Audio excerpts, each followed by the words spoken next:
आज हम बात करेंगे उस पर्व की जो बिहार, झारखंड, पूर्वी उत्तर प्रदेश और देश के कोने कोने में रहने वाले प्रवासियों के दिल में बसता है, छठ पूजा। यह त्योहार न सिर्फ आस्था का प्रतीक है, बल्कि अपनों से मिलन का, संस्कृति से जुड़ाव और अपने गांव की मिट्टी की खुशबू का उत्सव है। लेकिन इस बार छठ पूजा की तैयारियों के बीच देश के रेलवे स्टेशनों पर एक ऐसी तस्वीरें उभर कर आई लोगों के सामने जो आपको भावनाओं का सैलाब में डुबो देगा। आइए आपको ले चलते हैं उन रेलवे स्टेशनों की ओर जहां लाखों लोग अपने घरों की ओर लौट रहे हैं और जहां हर एक चेहरा आपसे एक कहानी कह रहा है। यह दिल्ली का नई रेलवे स्टेशन है और यहाँ का यह नजारा देखकर ऐसा लगता है जैसे पूरा देश एक साथ अपने घर, अपने गांव की ओर लौट चला है।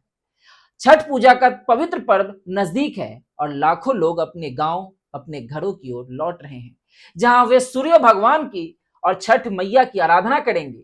लेकिन इस यात्रा की राह इतनी आसान नहीं है। प्लेटफॉर्म पर कदम रखने की जगह नहीं है। हर जगह सामान के बोरे, बच्चों की किलकारियां और अपनों से बिछड़ने का डर साफ दिखाई देता है दोस्तों। लेकिन छठ पूजा का मतलब बिहारियों के लिए सिर्फ पूजा नहीं, बल्कि अपने गांव की उस घाट की याद है जहां बचपन में वो अपनी माँ के साथ व्रत रखते थे या माँ को व्रत रखते देखते थे। बिहारी समाज की आंखें नम है। बिहार के लोग जब वे बताते हैं दिल्ली में सब है, लेकिन दिल्ली में वो घाट नहीं है, वो घाट की शांति नहीं है, वो सूरज की पहली किरण नहीं है, वो छठ मैया की आशीर्वाद नहीं है जो सब मुझे मेरे गांव में ही मिलता है। रेलवे स्टेशनों पर यह भीड़ सिर्फ यात्रियों की नहीं, बल्कि उन भावनाओं की है जो हर साल छठ पूजा के समय लाखों लोगों को अपने घर की ओर खींच लाती है। दिल्ली, मुंबई, कोलकाता, सूरत और अन्य बड़े शहरों से बिहार लोग झारखंड और पूर्वी उत्तर प्रदेश की ओर लौट रहे हैं। रेलवे स्टेशन ने इस बार छठ पूजा के लिए 200 से अधिक विशेष ट्रेनें चलाई हैं, लेकिन फिर भी टिकटों की मारामारी है। जनरल डिब्बों में लोग एक दूसरे के ऊपर चढ़कर सफर कर रहे हैं। बिहारियों के लिए छठ पूजा सिर्फ एक पूजा नहीं, बल्कि अपने बच्चों को अपनी संस्कृति से जोड़ने का मौका है। शहर में बच्चे मोबाइल और टीवी में खोए रहते हैं। गांव में वे देखेंगे कि उनकी दादी, माँ, बहन कैसे व्रत रखती हैं, कैसे घाट पर पूरा गांव एक साथ उमड़ आता है। लेकिन इस भीड़ में सफर करना डरावना सपना जैसा है दोस्तों। लेकिन इस भीड़ के बीच एक और तस्वीर आई जो दिल को छू लेती है। स्टेशन पर कई स्वयंसेवी संगठन यात्रियों की मदद के लिए आगे आए हैं। कोई पानी पिला रहा है तो कोई खाने का पॉकेट दे रहा है। एक युवा दोस्त ने मुझे कॉल करके बताया कि हम हर साल यहाँ आते हैं। इन लाखों लोगों की आंखों में अपने घर पहुंचने की जो खुशी है, उसे देखकर मुझे सुकून मिलता है, वो सुकून जो शायद मुझे जन्नत में भी नहीं मिल सकता। लेकिन हर कहानी खुशी से भरी नहीं है। कई लोग ऐसे हैं जो टिकट न मिलने की वजह से अपने घर लौट नहीं पा रहे।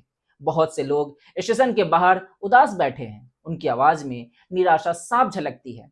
कुछ लोग तो ये कह रहे हैं कि मैंने 2 महीने पहले टिकट कटाया था, लेकिन अफसोस कि मुझे टिकट नहीं मिला, मैं घर कैसे जाऊंगा। मेरी माँ फोन पर रो रही हैं, कह रही हैं तुम्हारे बिना ये पूजा अधूरा है। बिल्कुल अधूरा रहेगा यह छठ पूजा। छठ पूजा का यह पर्व सिर्फ एक त्योहार नहीं, बल्कि उन लाखों लोगों की आस्था, अपनों से मिलने का सपना है और अपने जड़ों से जुड़ने की चाहत है। लेकिन इस भीड़ में, इस अफरा तफरी के बीच एक बात साफ है, छठी मैया की कृपा और सूर्य भगवान का आशीर्वाद हर उस दिल में बसता है जो इस पर्व को पूरे श्रद्धा से मनाते हैं। रेलवे स्टेशन आज सिर्फ एक जगह नहीं, बल्कि उन लाखों लोगों की कहानी का मेला है जहां हर यात्री अपने साथ एक सपना, एक आस्था और एक उम्मीद लेकर चल रहा है। हमारी दुआ है कि हर यात्री सुरक्षित अपने घर पहुंचे और छठ पूजा का यह पवित्र पर्व अपने परिवार के साथ सुख, शांति और समृद्धि के साथ करे और माँ छठी मैया उन्हें सारी समृद्धियां दे जो इस कष्ट भरी यात्रा को करके घर जा रहे हैं। वाकई ये तस्वीर और कहानियां दिल छू लेती है। छठ पूजा का यह पर्व हमें याद दिलाता है कि आस्था और अपनों का प्यार कितना बड़ा बल है। हमारी ओर से सभी दर्शकों को और छठ पूजा की हार्दिक बधाई जो इस सफर को करके अपने घर लौट रहे हैं। अगर मेरी इस वीडियो को सरकार की कोई भी व्यक्ति देख रहे हैं तो मैं एक बात बहुत जिम्मेदारी से बताना चाहता हूं। साथ ही बिहार सरकार और केंद्र सरकार को इस मामले पर सोचने की जरूरत है कि आम आदमी की जो भीड़ रेलवे स्टेशनों पर उमड़ पड़ी है वो सिर्फ एक वोट बैंक नहीं, बल्कि वो किसी के बेटे हैं, किसी के भाई हैं और किसी के पति हैं।